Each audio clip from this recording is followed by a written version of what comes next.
Rama, Hare Rama, Rama Rama, Hare Hare. So this is the first of the series of prayers for this evening, 1-8-25, and we'll say responsively. Vipada santuta shashvat tatra jagat guru bhavato darshanam yat syad apunar bhava darshanam. I wish that all those calamities would happen again and again. What? So that we could see you again and again. For seeing you means we will no longer see repeated births and deaths. Most people don't pray for calamities again and again. But most people aren't on the platform of Queen Kunti. So let's hear the purport by His Divine Grace, Srila Prabhupada. Generally, the distressed, needy, intelligent, and inquisitive who have performed some pious activities worship or begin to worship the Lord. Others, who are thriving on misdeeds only regardless of status, cannot approach the Supreme Lord due to being misled by the illusory energy. Therefore, for a pious person, if there is some calamity, there is no alternative than to take shelter of the lotus feet of the Lord. Constantly remembering the lotus feet of the Lord means preparing for liberation from birth and death. Therefore, even though there are so-called calamities, they are welcome because they give us an opportunity to remember the Lord, which means liberation. Paragraph. One who has taken shelter of the lotus feet of the Lord, which are accepted as the most suitable boat for crossing the ocean of nations, can achieve liberation as easily as one leaps over holes made by the hoofs of a calf.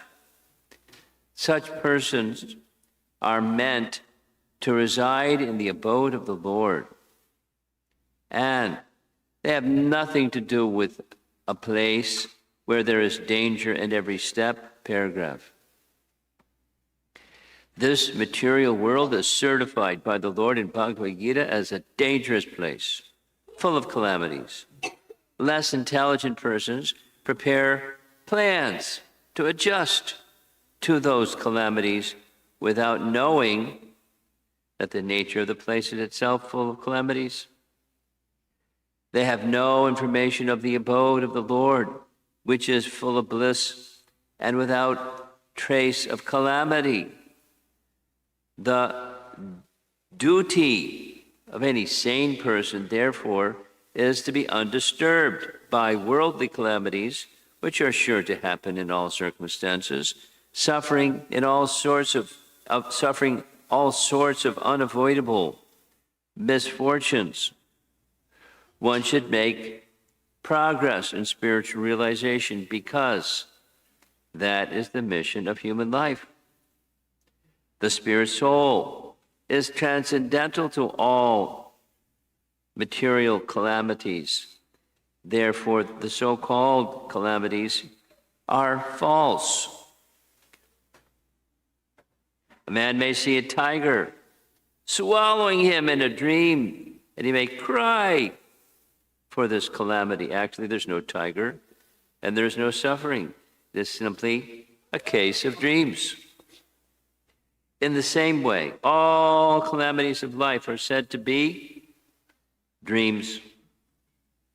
If someone is lucky enough to get in contact with the Lord by devotional service, it is all gained.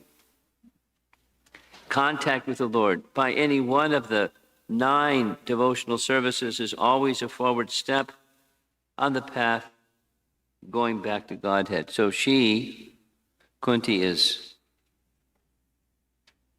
she's an elevated personality, isn't she? And one of the topics that is in the slide that will soon arrive in my desktop here is a section of Brihad Bhagavatamrita Part 1. Now, Brihad Bhagavatamrita Part 1 is the preliminary. The person who's hearing this narration is Uttara. Who's Uttara? Uttara is the mother of Maharaj Parikshit.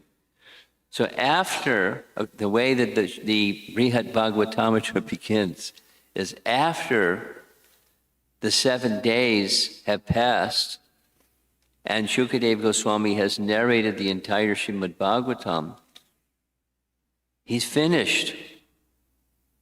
And he gets up and departs. And after he departs, Maharaj Parikshit's mother comes, she has special privileges, comes right up to Maharaj Parikshit and said, I couldn't understand what he said. Could you repeat what he said? Summarize what he said? And Maharaj Parikshit said, my dear mother, in a circumstance like this isn't normal that you'd ask such a question. Because you're my mother and you're very sincere, I'll answer your question. But I'll answer your question this way.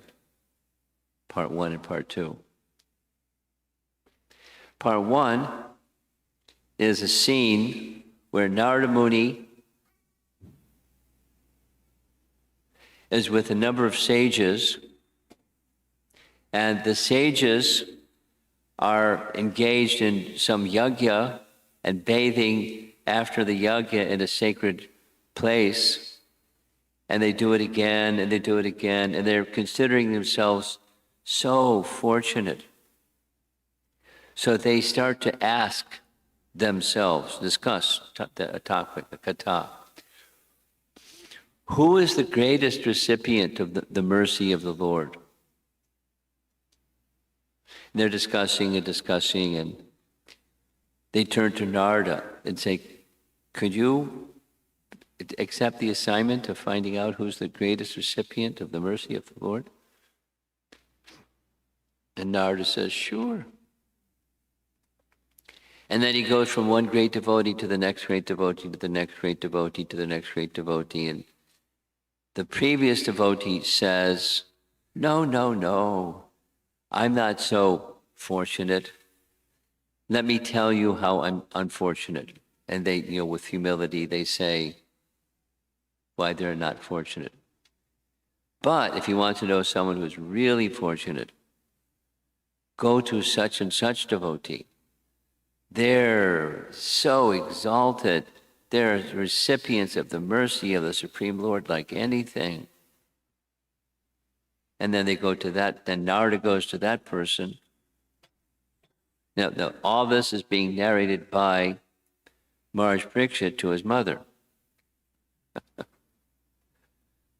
And then Narada's going to this place. So in chapter 4, Narada was sent by Prahlad Maharaj to Hanuman. So chapter 4 is, he goes to Hanuman. And what glories he heard from Parikshit, from Prahlad about Hanuman, it's true, and he says the glories of Hanuman to Hanuman.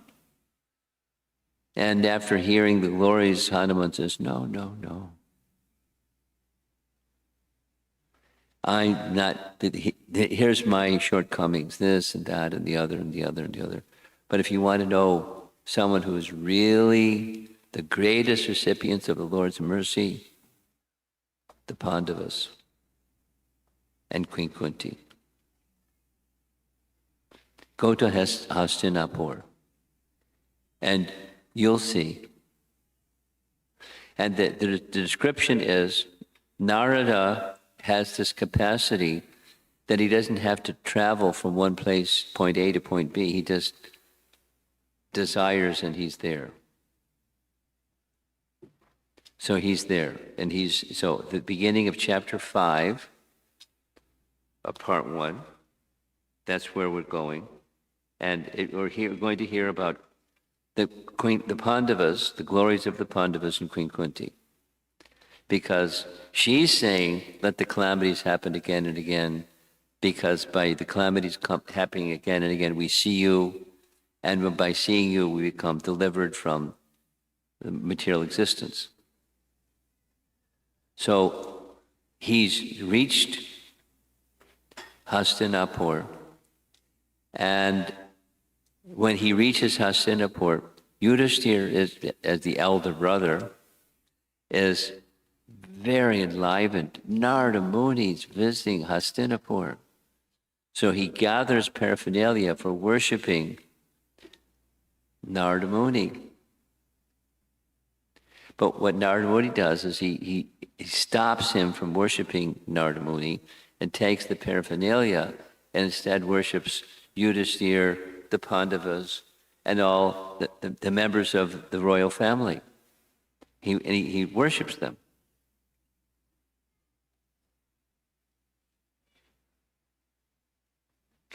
Narada chanted at length the glories of the treasure of which Hanuman had spoken, Krishna's favor on the Pandavas. Narada accompanied his words by playing his veena. Sri Narada said, "You are indeed the most fortunate persons on earth. The Lord of all lords of the universe is your dearest friend. He is your God, your spiritual master, your blood relation, your maternal cousin. He is your messenger, well-wisher, order carrier, and charioteer. For Brahma, Rudra, and other demigods, he's difficult to realize, even in advanced meditation. He can be known through the words of the Vedas only when one understands their special purport. Sriman Nrsimha, Sri Vamana, and Sri Raghavendra are his plenary expansions. All other incarnations of Godhead expand from mere portions of his plenary portion. And he's your dearmost friend, and all these other things. So you're certainly, so great gods like Brahma are considered his material opulences, and material nature is his maidservant, standing always in view, ready to serve him. She enacts the creation, protection, and destruction of the universe. When Brahma and other demigods responded to the lamenting Mother Earth, together they all stood on the shore of the milk ocean, observing strict vows. They recited prayers and worshiped the Supreme Lord, meditating with full concentration. Nonetheless, they were unable to obtain his favor. Brahma then perceived in his heart the Lord's command, which he heard as an unembodied voice in the sky. He repeated that command to the demigods, and they all became satisfied. Only in some confidential meetings did wise sages like Garga divulge who Krishna really is. He whom the personality of Godhead, Narayana, only partly equals. No one else even comes close. Thus we hear of Sri Krishna's presence in Mathura city as the deity called Dirgha Vishnu, Mahahari, Mahavishnu, and Mahanarayana. We can only pray to satisfy him through our disciplines of silence, peace, and devotion, but being naturally satisfied with you, he has even submitted himself to your control. Please just hear what I have to say. Before Krishna gave the gift of liberation, Krishna gave the gift of liberation only to a qualified few. And this has always been the rule. Kalanemi, Hiranyaksha, Hiranyakashipu, Ravana, Kumbhakarna, and others were killed by the Supreme Lord, but none of them received liberation. And pure, that's before Krishna. And pure devotional service was given to no one but Prahlad, who received it from the incarnation of Sri Nrsimha. Later, the incarnation, Lord Raghunath, bestowed pure devotion upon a few. Guha, Hanuman, Jambavan, Vibhishana, Dasarath, and the blessed Sugriva. But in relation to those devotees, we never hear of prema, the utmost stage of pure devotion. Now, so many persons have been granted liberation, made devotees, and filled with pure prema, all by your maternal cousin. Maternal cousin means Krishna. He's praising them in a very nice way. And by the power of his glory, demons fit for hell have become immortal after being slain by him or by such companions as Arjuna. Thoughtful sages like Vishvamitra, Gautama, and Vashishta were intent on austerities, mantra meditation, and spiritual knowledge. They had various goals in life, but while they were on pilgrimage at Kurukshetra, Sri Krishna mercifully inspired them to pray to him for pure devotion. Thus, they obtained it and became fully dedicated to his devotional service.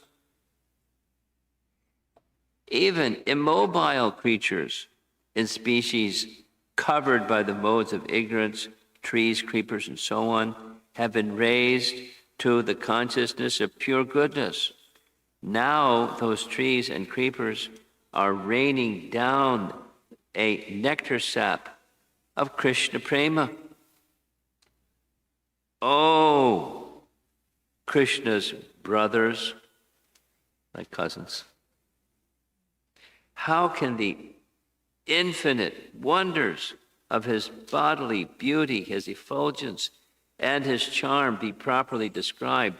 Features so attractive have never been seen by anyone else. It goes on.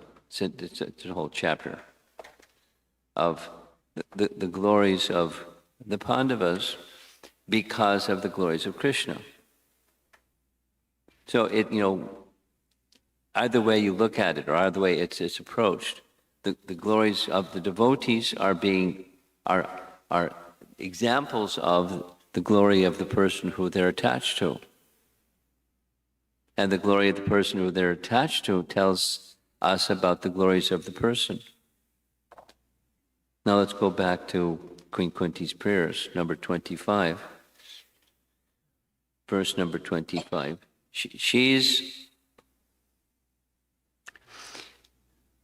We heard in earlier verses how she was put into so many difficulties, but she was rescued from those difficulties. And remember that nice discussion that the greater, who gave the summary for the class yesterday? The greater the calamity, it was you. The greater the calamity, the more Krishna shows mercy to that person. And the Pandavas had, extreme calamity. Extreme calamity. And in that extreme calamity, they found Krishna's mercy coming directly to them. She, Kunti, and to the mother, the calamities of the sons. Remember that, the list? The poison cake. That was how we started yesterday evening. The poison cake and the house of lac and fighting with Rakshasas like Hidimba. And in each circumstance, and the long discussion about the war with great generals, and then the whole Mahabharata scene, circumstance after circumstances, difficulties, and then Krishna always rescued them from that difficulty. One because the computer hasn't come yet.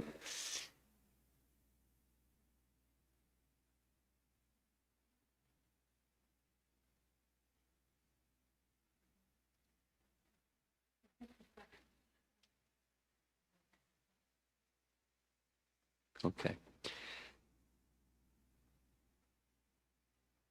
That Arjuna made a pledge that he would kill Jayadratha before the sun set, or he would enter fire. And Krishna arranged that it appeared that the sun set, but the sun hadn't set, and then he withdrew the Sudarshan chakra, and the light of the day was there, and he finished Jayadratha. And then the head of Jayadratha had to fly in the air. And a good part of today I was spending on Dharmakshetra, Kurukshetra, because the following Thanksgiving weekend is a visit to Haridwar and Rishikesh and Kurukshetra, because we heard yesterday that the head of Jayadratha was sent some distance away, but some distance away they were on the Kurukshetra battlefield, but some distance away means Samantapanchaka. Remember? That's where his father was meditating.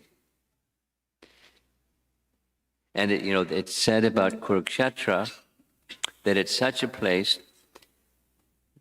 long standing, such a place that it's both a place of pilgrimage and a place where Indra had given this benediction: anyone who engages in austerities and leaves their body while engaging in penance and austerities and methods of purification, or in a battle, they'll attain heaven.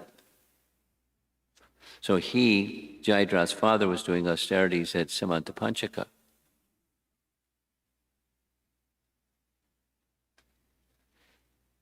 And he died in Samantapanchaka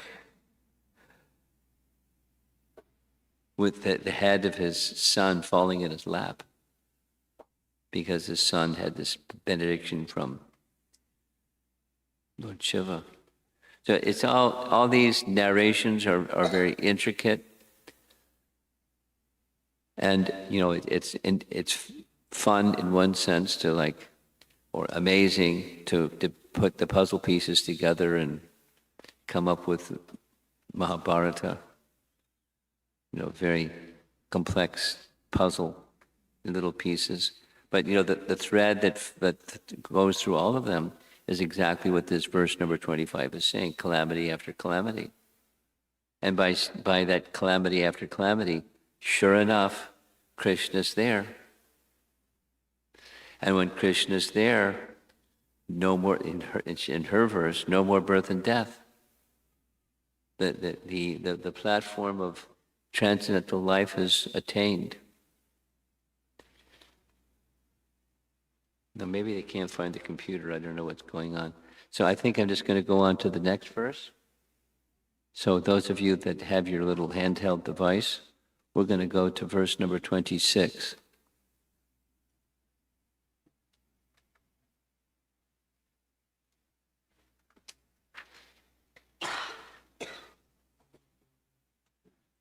Oh, this is a very celebrated one. Janmaishvarya Shruta Shribhir Edamana Madakpuman Naivar Hatya Bidhatum Vai Twamakinchana Gocharam. My Lord, your Lordship can easily be approached, but only by those who are materially exhausted, akinchana gochara, one who is on the path of material progress, trying to improve himself with respectable parentage, great opulence, high education, and bodily beauty, cannot approach you with sincere feeling.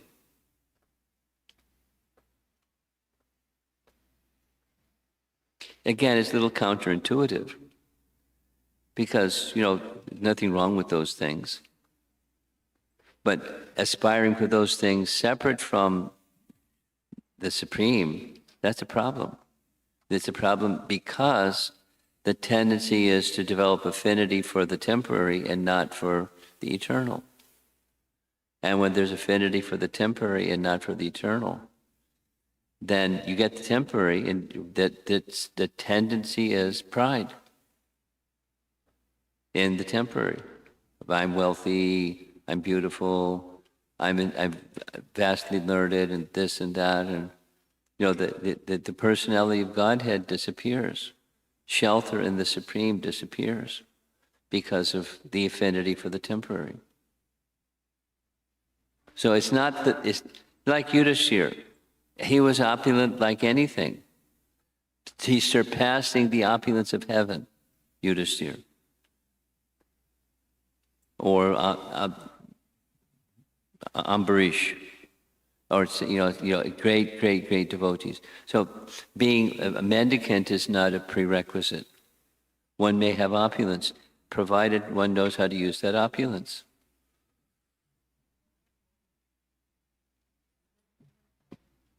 And whether there's opulence or no opulence, an exalted devotee is very happy. Now, that's easier said than done, but that's the nature of an exalted devotee. Like, for example, Srila Prabhupada. When he came, we mentioned this, he said about himself, I was living like a vagabond. He was living with crazy people. Now, he was also living with a professor, but, the professor was a Mayavadi. And, Prabhupada spoke directly against his Mayavad doctrine, Dr. Professor Mishra. But anyway, there's in his biographies, there's description of it. He had to leave places because he was staying with people that were crazy. He was staying with people that were crazy because he didn't have anything. So he just had whatever, he accepted whatever came his way. But then on the flip side, as time passed, he became, the recipient of, I remember specifically, there was a period of time when it was a thing to give Prabhupada watches and sweaters. So he'd wear the watch, then give the watch away, and somebody give him another watch. And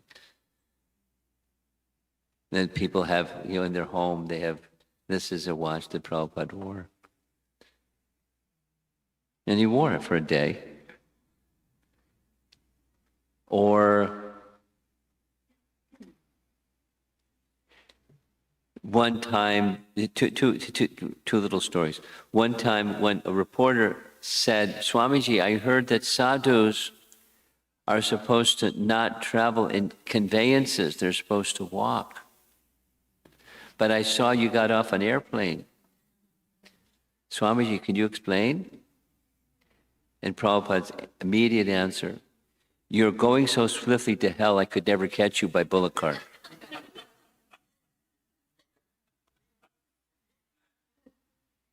Or another, this is in Los Angeles.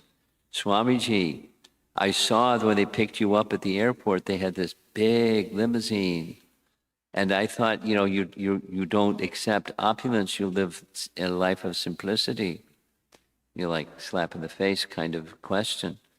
And Prabhupada said, it should have been a gold car, because the disciple should give to the spiritual master the best. So this black limousine wasn't the best. Should have been a gold car. Not that he wanted a gold car. Not that he wanted, he wanted Krishna. And he wanted, not only he wanted Krishna, but he wanted those who didn't have Krishna to have Krishna. And so he sacrificed his life to do that, to give the opportunity of devotional service as the only means where happiness can come. He wanted others to be happy. So now let's read the purport for text 26. Being materially advanced means taking birth in an aristocratic family and possessing great wealth and education and attractive personal beauty. All materialistic men are mad after possessing all these material opulences, and this is known as advancement of material civilization. But the result is that by possessing all these material assets, one becomes artificially puffed up, intoxicated by such temporary possessions.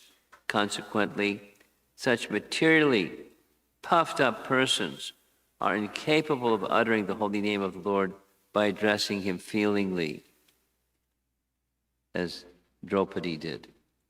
Oh Govinda, oh Krishna. It is said in the Shastras that by once uttering the holy name of the Lord, the sinner gets rid of a quantity of sins that he could be unable to commit. Such is the power of uttering the holy name of the Lord. There is not the least exaggeration in this statement. Actually, the Lord's holy name has such powerful potency. But there is a quality to such utterances also. It depends on the quality of feeling. A helpless man can feelingly utter the holy name of the Lord, whereas a man who utters the same holy name in great material satisfaction cannot be so sincere. A materially puffed up person may utter the holy name of the Lord occasionally, but he is incapable of uttering the holy name in quality. Therefore, the four principles of material advancement, namely, 1, high parentage, 2, good wealth, 3, high education, 4, attractive beauty, are, so to speak, disqualifications for progress on the path of spiritual advancement. The material covering of the pure soul, spirit soul, is an external feature, as much as fever is an external feature of the unhealthy body. The general process is to decrease the degree of the fever and not to aggravate it by maltreatment. Sometimes it is seen that spiritually advanced persons become materially impoverished. This is no discouragement. On the other hand, such impoverishment is a good sign, as much as the falling of temperature is a good sign. The principle of life should be to decrease the degree of material intoxication, which leads one to more and more illusioned, to be more and more illusioned about the aim of life. Grossly illusioned persons are quite unfit for entrance into the kingdom of God.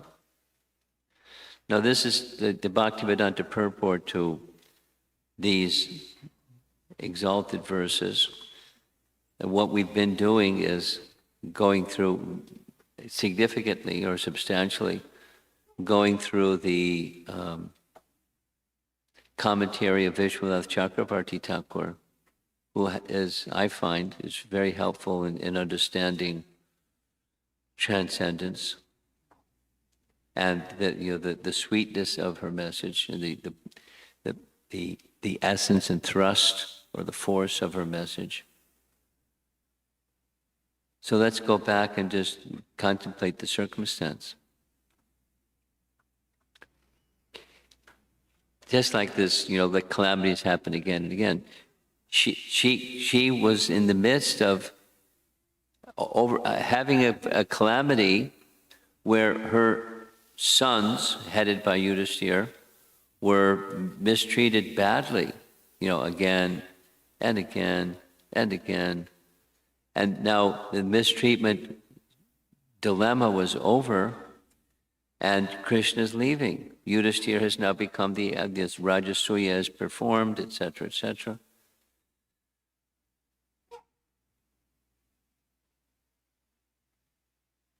He's leaving.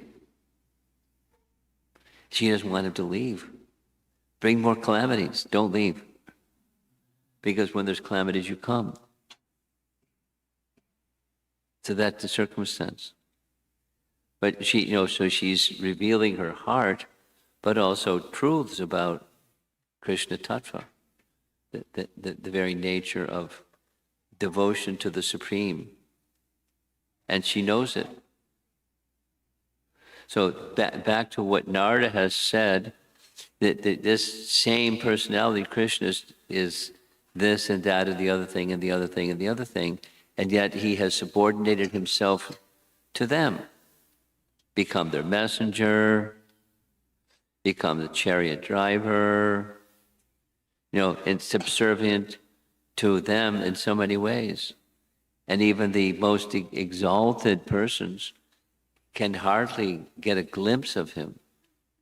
What to speak of understand him, what to speak of having intimate dealing. So such recipients of mercy. But we heard yesterday that being a recipient of mercy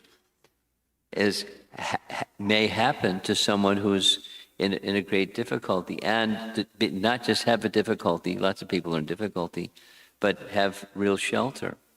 And so the intensity of feeling of that shelter taking becomes intensified through difficulty. So, what's the practical application for all of us? We're all in the same world.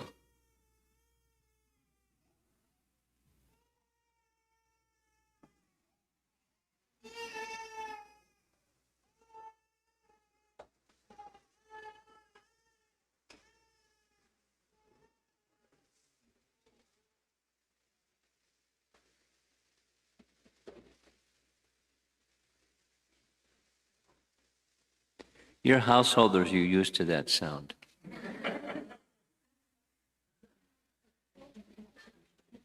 I'm not used to that sound. And I don't want to become used to that sound either.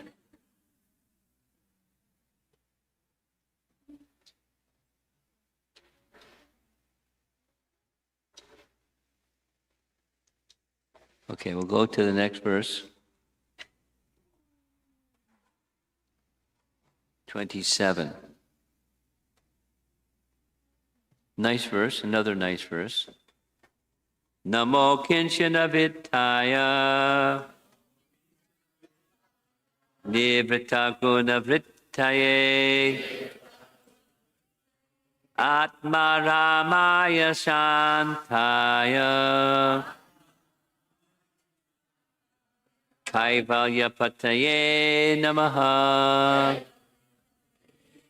My obeisance are unto you who are the property of the materially impoverished. You have nothing to do with the actions and reactions of the material modes of nature. You are self-satisfied, and therefore you are the most gentle and are master of the monists. In a long purport. A living being is finished as soon as there's nothing to possess. How nice, what a nice way to say it. Therefore, a living being cannot be, in the real sense of the term, a renouncer. But renunciation, yuktam vairagya, or jnana vairagya. Renunciation is revered, but not abnegation, not nothingness.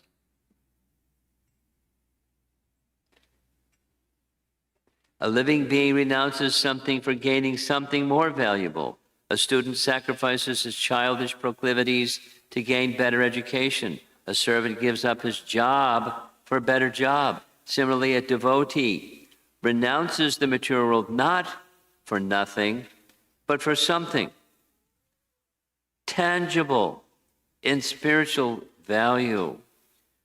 Srila Rupa Goswami, Sanatana Goswami, Raghunath Das Goswami, and others gave up their worldly pomp and prosperity for the sake of service of the Lord. They were big men in the worldly sense. The Goswamis were ministers in the government service of Bengal.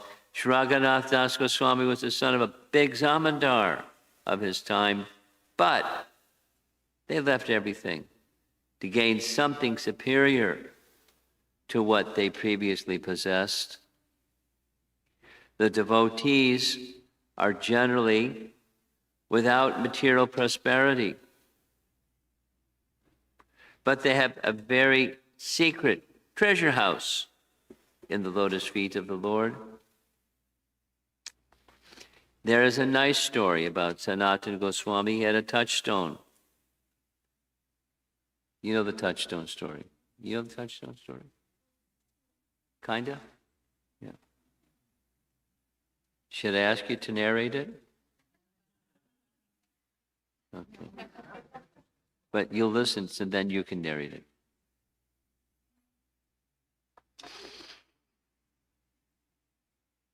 And this stone was left in a pile of refuse. A needy man took it, but later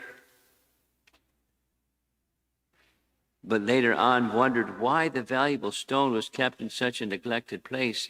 He therefore asked Sanatana for the most valuable thing, and he gave him the holy name.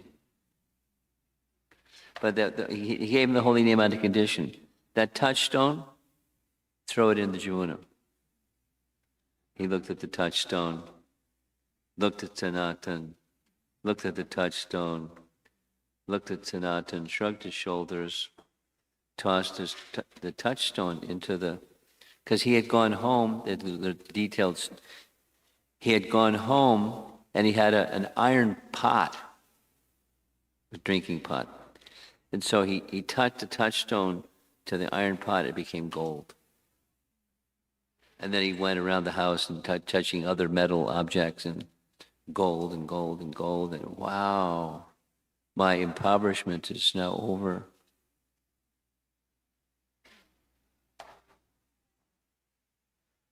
Then he was a Brahmin, a poor Brahmin, and he thought because he's a Brahmin, if he's got this in the garbage can, then he's got something more valuable. He could put this in the garbage can. What's that more valuable? You have something more valuable? Yes. Can I have it? Yes. On one condition. Throw the touchstone in the Jamuna. So letting go of the aspiration for material opulence as a source of pleasure or relief from difficulty. It's a fool's paradise. And it deprives one of that, the feelingly calling upon the personality of Godhead. Now, it's certainly one can feelingly call upon the personality of God. We discuss. Yudhisthira did. and other exalted devotees. So they don't have to go the path of Raghunath Das Goswami and others, the Rupa and Sanatana Goswami. They may stay in that position, and that's just fine. That's just fine.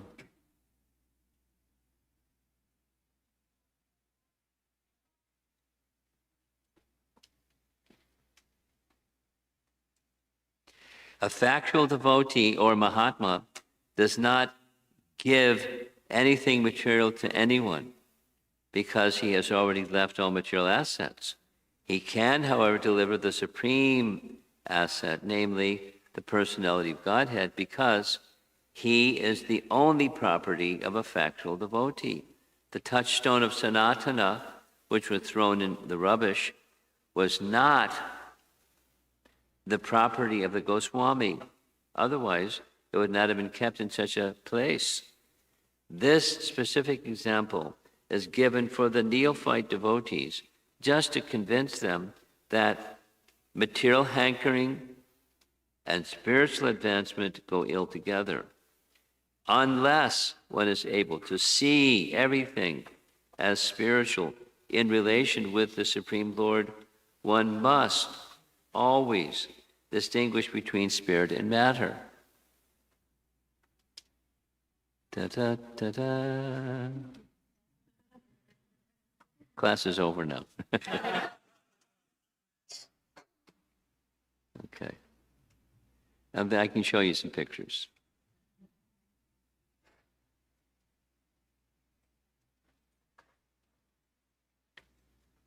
This specific example is given, okay. Unless one is able to see everything as spiritual in relation with the Supreme Lord, one must always distinguish between spirit and matter. A spiritual master, like Sanatana Goswami, although personally able to see everything as spiritual, set this example for us only because we have no such spiritual vision. Now,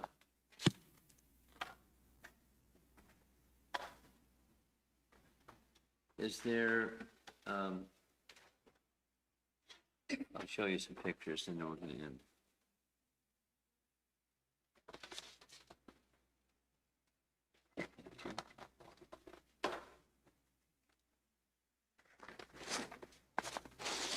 I pray to Krishna that you don't forget my computer. Give me remembrance instead of forgetfulness.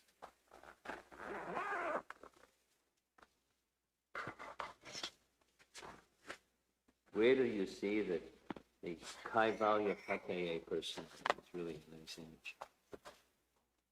This fellow with hair that's dragging on the ground has got really long hair, really skinny. Renunciate. And Krishna is the master of the monist.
Oh boy.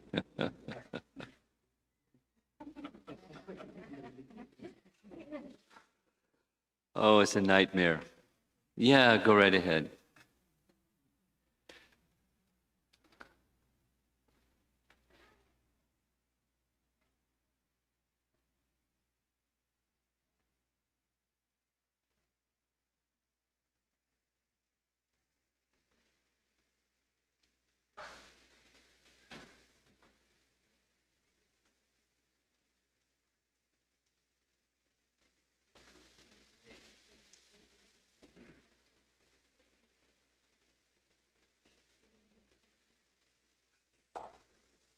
Okay. Okay. All you did, you just changed this from this display. That's all. Duplicate. Okay. I know how to do that. I can do that. But when I did it, it didn't happen anyway. Okay. Let's go. This is the verse. Let's have this nice devotee, Sri Rupa, sing it again.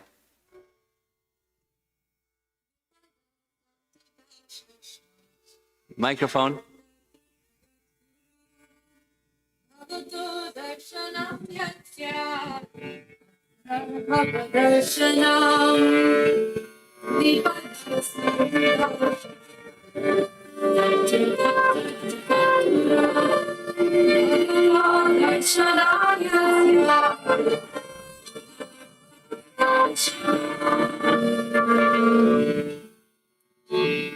Vipada santuta shashvat tatra tatra jagatguru bhavato darshanam yatsya apunar bhavadarshanam Vipada santuta shashvat tatra tatra jagatguru bhavato darshanam yatsya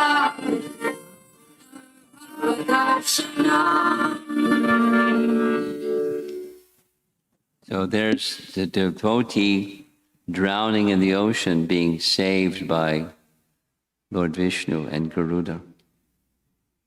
Vipada, calamities, a place where there's danger at every step, that's where we are. And we read the purport. We read from the Brihat Bhagavatamrita. Vishwanath Chakravarti Thakur writes, "These dangers are a great blessing to me, O Guru of the universe. To give benefit to us, you destroy unsteadiness caused by intoxication with material comfort by giving the ointment of dangers, vipada, arising out of your mercy. Through those dangers, yad, we can see you. By seeing you, we will no longer see the sufferings of material existence." Same message is found in the Uddhava Gita section, Canto 11. This is the Avanti Brahman story. Many of you know the Avanti Brahman story. And there's this Brahmana who is speaking to Krishna, and he speaks the following verse, Etangsa astaya paratmanishtam, etc. "I shall cross over the ocean, insurmountable ocean of nescience, by being firmly fixed in the service of the lotus feet of Krishna." This was approved by the previous acharyas who were fixed in firm devotion to the Lord Paramatma, the Supreme Personality of Godhead. So that's what she wants. That's what the idea is we should also want. And that's the intention of verse number 25. Now there's two words that are highlighted. One is in red, abidatum, and then the other is akinchana gocharam. Akinchana gocharam is being materially impoverished. Akinchana gocharam.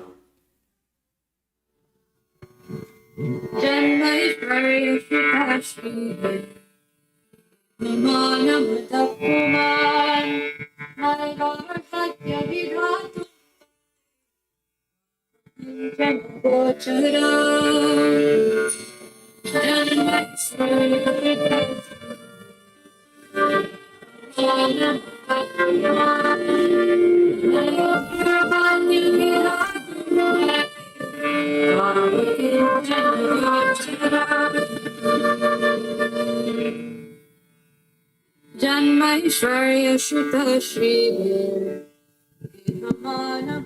Puman Naivarhatya Vidhatum Vai Vapakinchana Gochara Janmaishvarya Shuta Shri Pause. Puman Naivarhatya Vidhatum Vai Vapakinchana Gochara. You're too fast. My Lord, your Lordship can easily be approached, but only by those who are materially exhausted, Akinchana Gochara. One who is on the path of material progress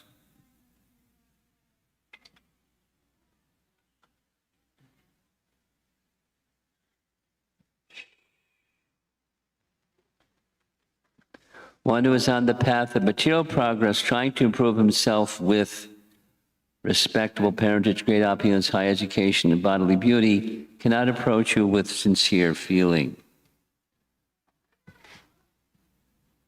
So there's some key words. Edamana, progressively increasing. Madha, intoxication. Puman, the human being. This pravriti, you see there's two paths. It's just an optical illusion, but there's two paths in a forest. One goes this way, the other goes that way. Which one do you want? Pravriti, the path of sense enjoyment. Nivriti, the path of renunciation. And the Bhagavatam and the Vedas encourage nivriti, decreasing material involvement, respectable parentage, great opulence, high education, bodily beauty, the security of the material world is actually a danger. Here's Bhaktisiddhanta. Those with a predominance of pride, born of high birth, wealth, knowledge, and beauty, do not have a taste for taking shelter of the Supreme Lord by chanting his names, and as a result do not obtain devotional service, whereas the materially exhausted Vaishnavas, who are free from the control of mundane pride, have a natural taste for chanting the names of Krishna. Proud persons' natural tendency to commit offenses at the feet of Vaishnavas is part of their inherent characteristics. Very strong words. Abhidatum, to say the names of the Lord. And here's the third verse. Namo Kintanahitaya Gunavrittaye Atmanamaya Shantaya Pataye Namaha Namo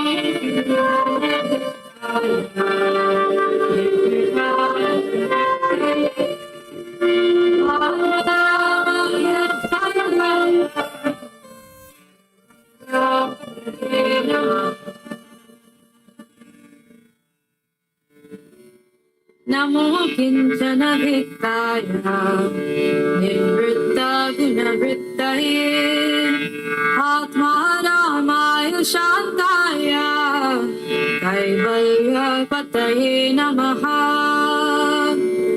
Namo Kinchana Vittaya Nivritta Gunavrittaye Atma Ramaya Shantaya.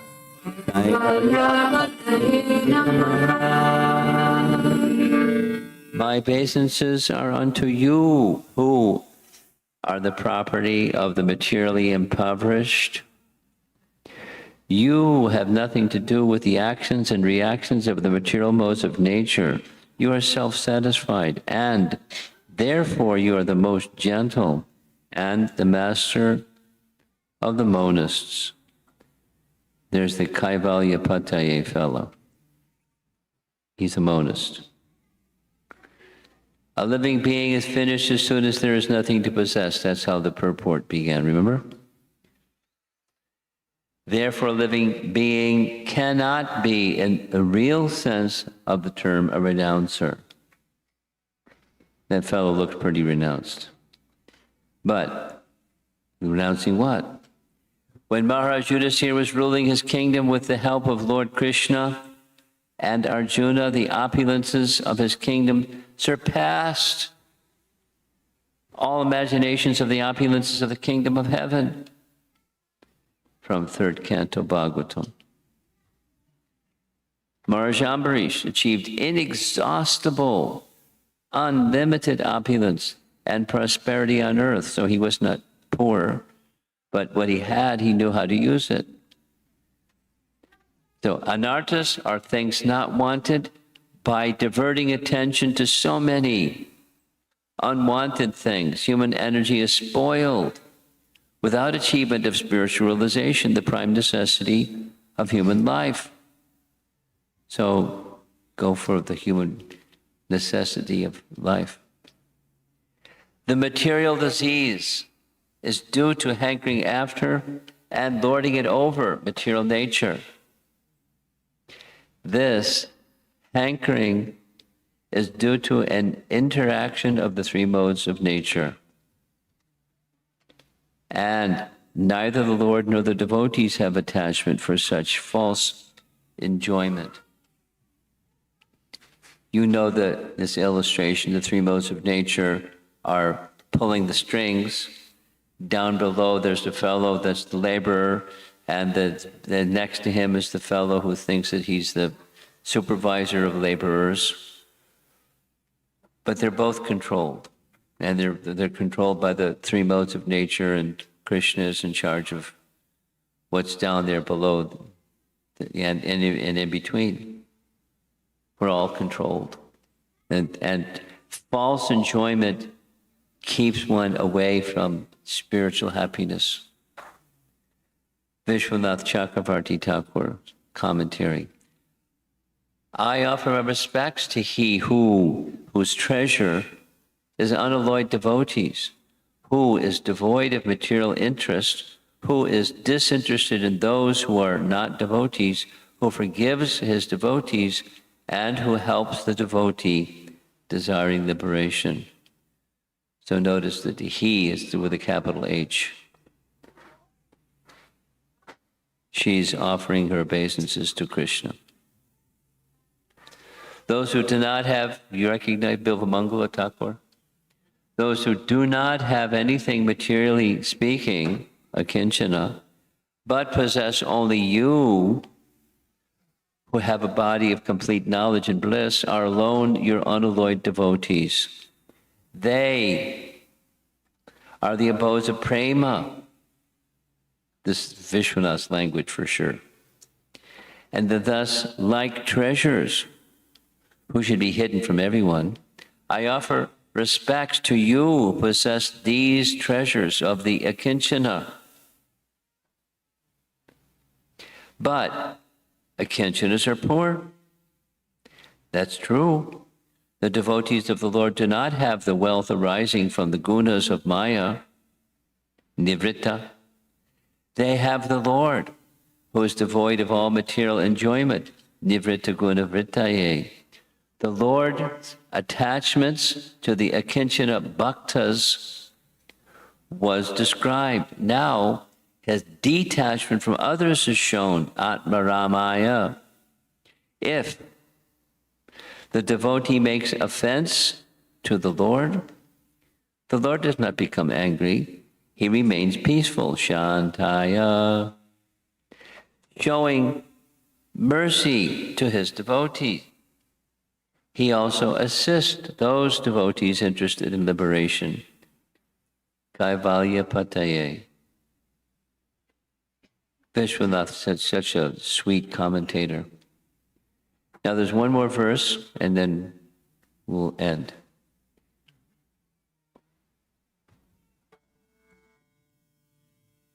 Manditvam kalayita Dinitanam vibhum Samcharantam sarvatra Dhanam yampitakalu Pause. Manditvam kalayita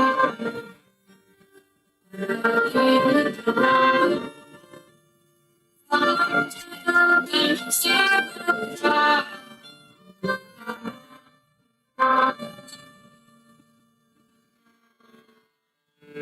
Manditvam kalanishanam Anadinithanam vibhum Samam charantam sarvatra Bhutanam yampitakalu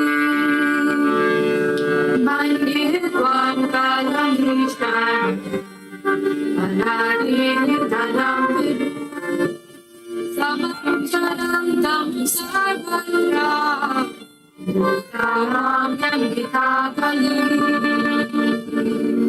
My Lord, I consider your lordship to be eternal time, the supreme controller, without beginning and end, the all-pervasive one. In distributing your mercy, you are equal to everyone. The dissensions between living beings are due to social intercourse. Interesting verse. There's destiny. Question. Is everything destined, or is there free will? Is the Ishvara of destiny neutral or partial? Same question as yesterday. Is our spiritual destiny also predetermined? Seems like there's some contradictions going on here. How to sort out these contradictions? She's indicating it's a mystery, and the mystery gets solved through bhakti, but not through empiric reasoning. Now, from an earlier text, remember text 19, this is Vishwanath's commentary from that verse. I do not know you covered by the screen of Maya, beyond the knowledge of the material senses and unaffected, just as the puppeteer behind the screen moving the puppets is not understood by the eyes of the ignorant. So similar verse, not same, but similar. But you see me directly and praise me. You know that I'm beyond Prakriti, then why do you criticize yourself as ignorant? We heard this already. Though the dancer is endowed with rhythms and dance steps suitable to the rasa, the ignorant spectator, ignorant of the scriptures delineating performance, sees only a dancer dancing. Though he sees, he does not really see. Similarly, though I see you, I really do not see you. The word tata, or similarly, should be understood from the context. Though you protect the Pandavas, your devotees, since you are the soul within all of us constantly, you personally counteracted a weapon of Ashwatthama meant for killing the Pandavas. Though you promised not to use weapons, you took up a weapon. Though you protect the righteous, you had Bhishma and other righteous persons destroyed. Though you are most affectionate to Draupadi and Subhadra, you let their sons be killed. I do not know the truth about your pastimes. These are good questions. The Paramatma feature of the Lord is Kala, or eternal time. Eternal time is the witness of all our actions, good and bad, and thus resultant reactions are destined by him. So destined means in response to our choices. good and bad. Without his sanction, not a blade of grass can move. The living beings are given as much freedom as they deserve. He's not partial. You get it? It's a question sometimes. And misuse of that freedom is the cause of suffering. Kala offers the conditioned souls both happiness and miseries. Conditioned souls. This destiny is made by the living beings in the course of social intercourse. The Supreme Lord is all-pervading, and therefore he can see everyone's activities. As Paramatma, he's everywhere and can see everything. There we go, more images. Because the Lord has no beginning or end, he is known also as eternal time, Kala.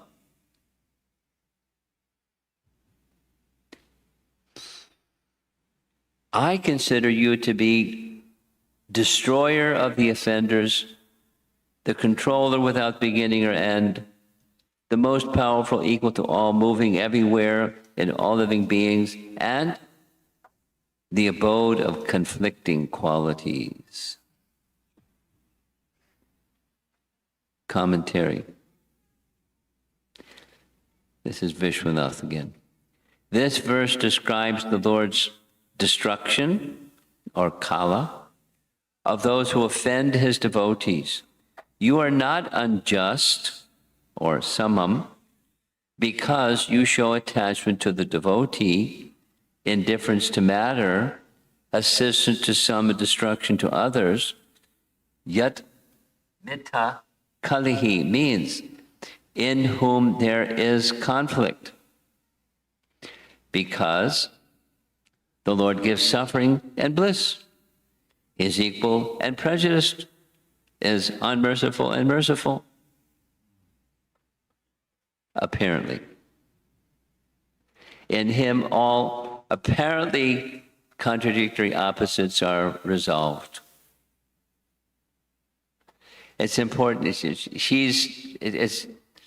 a subtle point that's not easily understood, but she understands, and he's irreproachable for these apparent contradictions.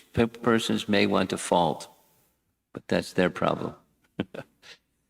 Here's this irreproachable factor message again. Avyayam. You are the eternally irreproachable factor covered by the curtain of diluting energy. That's the end of part 3. And somewhere down the road, we're going to cover part 4. And my apologies once again for lapse of memory, but I can't blame it on Krishna. He's the source of forgetfulness, but I can't blame it on him. Any discussion? I see a hand in the back. Go ahead. We have a little microphone.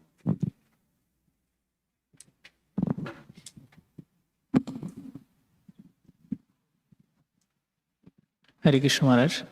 Maharaj, endeavoring or desiring for something material so that it can be utilized for Krishna's service is superior, or not desiring for anything material and just spiritual. So what is it? Well, there's the word should in there. And, let's edit the word should.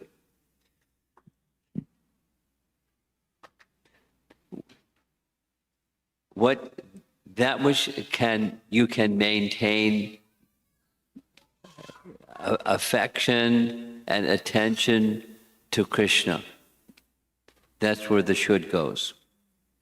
Some persons try to deprive themselves, and their minds are disturbed. And that's the should not. So that which you can sustain and maintain, the primary thing, the attention and affinity for Krishna. That's what you should do. I'll give a little example. It's a funny one. There was a period of time, mainly inspired by Tamal Krishna Maharaj, but it was the thing in ISKCON, that on Ekadasi days, devotees would not only observe an all-day fast, but all-night fast. And then break fast, when at the right time in the Ekadasi, the Dwadasi break fast time. It became like a thing, like a thing. So there was a devotee, his name was Padaseva, and he was not capable of doing that. One Ekadasi day, we found him passed out in the walk-in refrigerator. Because he couldn't handle it.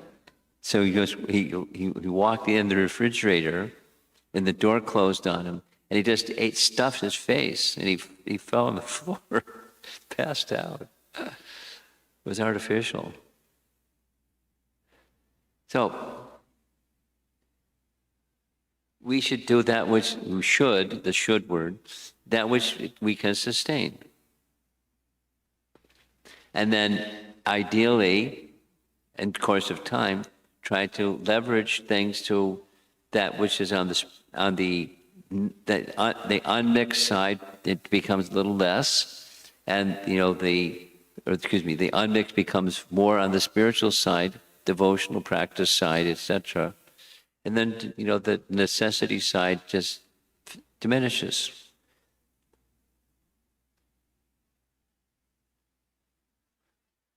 So that's one way of answering your question. We should do that which is sustainable. And so each person, it has to decide for themselves what my needs are.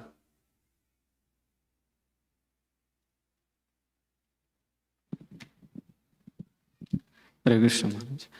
Maharaj, as you say that gradually it decreases. So Yes. Yeah. until our last breath we have to do ours for certain time we have to continue so that our devotional service. Well, there comes a time factor. It depends. Different for different people, how long it takes.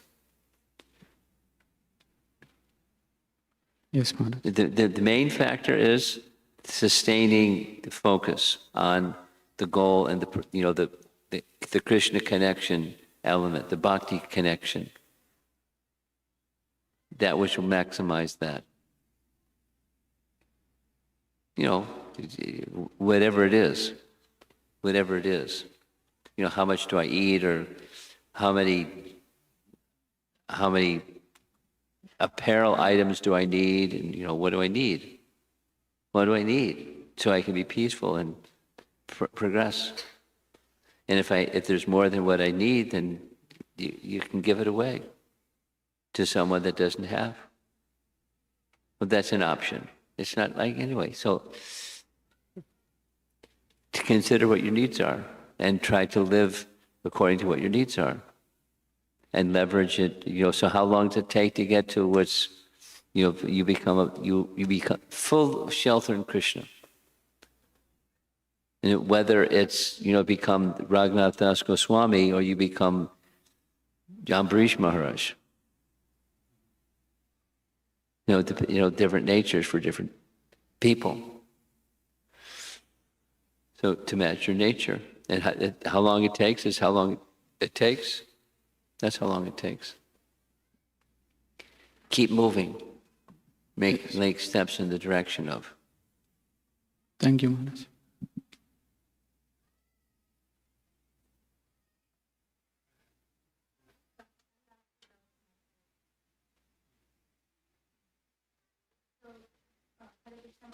My question is, Kunti Maharaj line says, let calamities come, so we may see you again. Yes, she says that. So, what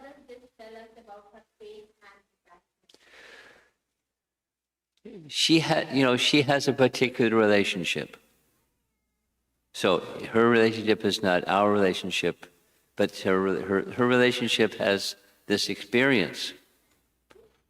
The calamities come, and they may get more intense, but Krishna is always there. And sometimes he just, he becomes visible, and he palpable, and etc. Like he's in Dwarka, and then he supplies this unlimited sari out of the sky. So he's there, and she likes Krishna's association, and so she has this affinity not for calamities, but the affinity for Krishna's association, whatever the price is. And for her, it seems to be the calamity price, so that's fine.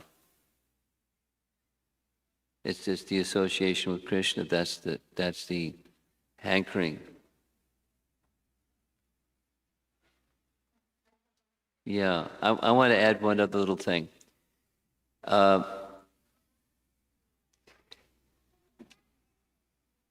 It's really nice. I'm an advocate of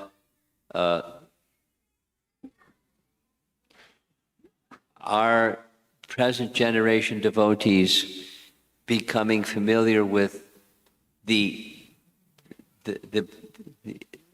up-close personality of our founder Acharya, so that you can feel closely connected to him. Because as time passes, the prominence of our founder Acharya may fade. But one of the ways to help ensure it is to hear from those who had his intimate association. And one of those who had his intimate association, I'll give two examples. One I just heard today. This is Abhiram Prabhu, who was Prabhupada's, it was described as his nurse for the last 4 months of his life. And Prabhupada told him, like 16 times, never leave me. And he spoke about this in Vrindavan at their Prabhupada Memorial Festival for his disappearance day. And Prabhupada said it so many times, and he literally, he was just holding Prabhupada's hand in case Prabhupada needed something, because he was so weak, but at least Prabhupada could press his hand, indicating Prabhupada needed something. So he slept by Prabhupada's side, holding Prabhupada's hand. And the instruction was, never leave me. And he takes that means forever. And he told this little story that this is an advocate of hearing from persons who had intimate association with Prabhupada.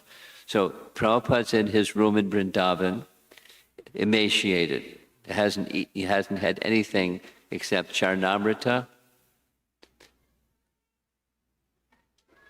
Yeah, except charnamrita, a little charnamrita for weeks, etc. So Brahmananda asked Prabhupada, will we be with you in the spiritual world? No, not a nice question to ask, but he asked it. And the answer, I can't repeat it, I have to listen to it again. But Prabhupada said, when we all go to the spiritual world, there will be an assembly of Vaikuntha musicians awaiting us. And they will play their music and sing and glorify. Just see, here comes that spiritual master and all of his followers returning to Krishna Loka. That was Prabhupada's way of answering. I mean, how much affection did Prabhupada have for those who were his followers. That this means the sincere followers, not just the check the box followers.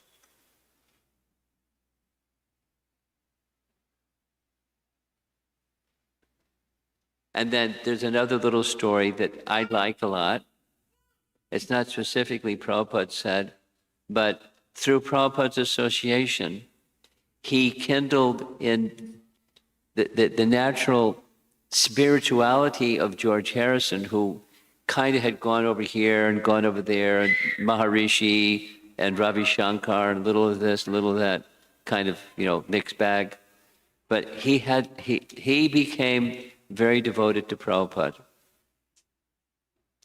And there was some discussion about whether Prabhupada wanted him to receive initiation. And Prabhupada said, the service that you're doing is the best service, just continue.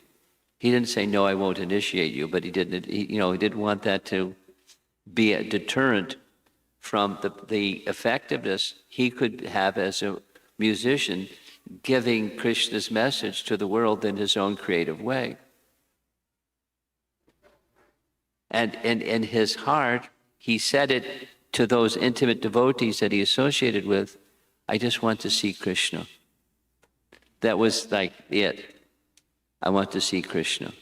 I want to be with Krishna and see Krishna. And where did he get that from? Now, where does one get such an elevated? So he's a special person. In many ways, he used that specialness in very talented ways. But that gift is very, very special. So it's going to manifest in Kunti's life the way that it manifests. It's going to manifest in George Harrison's life the way, and et cetera, et cetera, et cetera. Each of us. But it's that association, that attachment to the pure devotee, so that the attachment to the Supreme Person can be fully awakened. So important. So that was your first question, elaborated on. The second question. How can problems ever bring over Krishna? Like we are doing more chanting, but focusing. That's why we are just thinking like problems and we are more focused. We focus more on problems and solving problems than on Krishna. That's your point? Yes? How can problems help us to remember Krishna? It depends on you. If your affinity is, supposing one doesn't have, let's do it the other way. Supposing one doesn't have affinity, then it doesn't help. But the affinity, supposing someone does have affinity, affinity means, I want to, like George Harrison, I want to see Krishna. Or somebody. I want to be with Prabhupada in the spiritual world. That was Brahmananda. I want to be with you in the spirit. Will we be with you? And he gave an answer. So if it's depending on affinity, then calamity can intensify the shelter. Supposing one doesn't have affinity, it's distress and problem solving, and try to, perfume the situation or manage the situation in such a way the misery is less. And that's material life, counteracting miseries.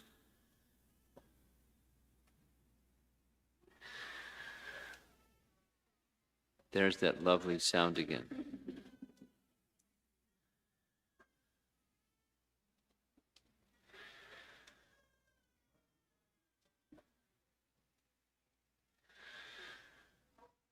Oof. Is that your child?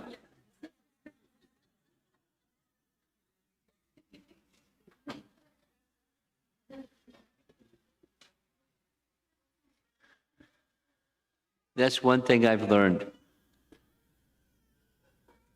The mother knows when the screaming voice is going on, if it's their child. In the whole audience, The child is screaming. One mother gets up and addresses the child. Not everyone's just que sera, sera. Okay. Something else? I think we should one online. Then I want to end because it's getting late. It's already late. Okay. Go ahead. Online. Hare Krishna Maharaj, this question is from Amaran DD. Krishna knows our destiny because he knows our tendencies and choices we will make. Yes. Is that understanding correct? Yeah. But that he knows doesn't take away our free will.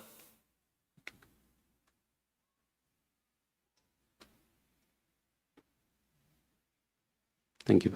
Omniscience is omniscience. Omniscience doesn't mean we don't have free will. No, it's the easy one. One more. Anyone? Yes.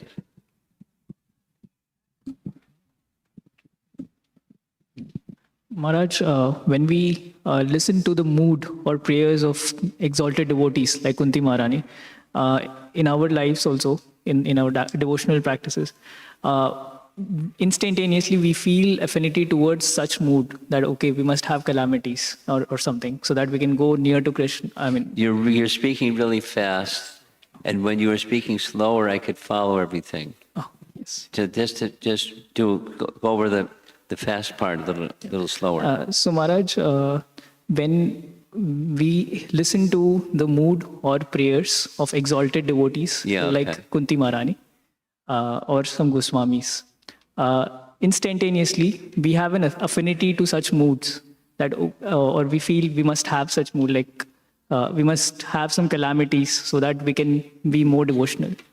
But most of the times it is otherwise, and it creates some agitation. That how do how do we actually? How do you do what? How do we try to see it, or how do we make it? This is similar to the previous question. The previous, we're all different, and we're going to respond to external circumstances differently.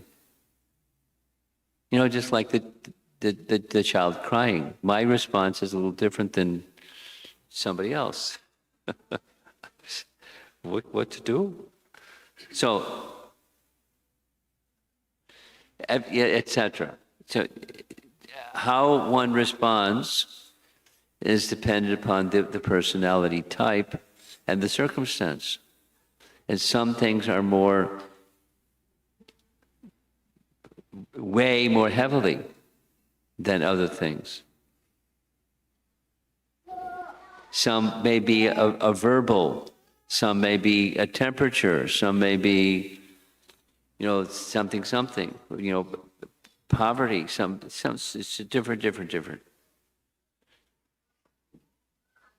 So the principle, this is back to your should question, that which can keep me moving on target with achieving Krishna's shelter, and that Krishna should be pleased by my effort of moving towards that destination. Then let me do it in such a way that Krishna is pleased. That's the operative principle. And then it's going to be different for different persons.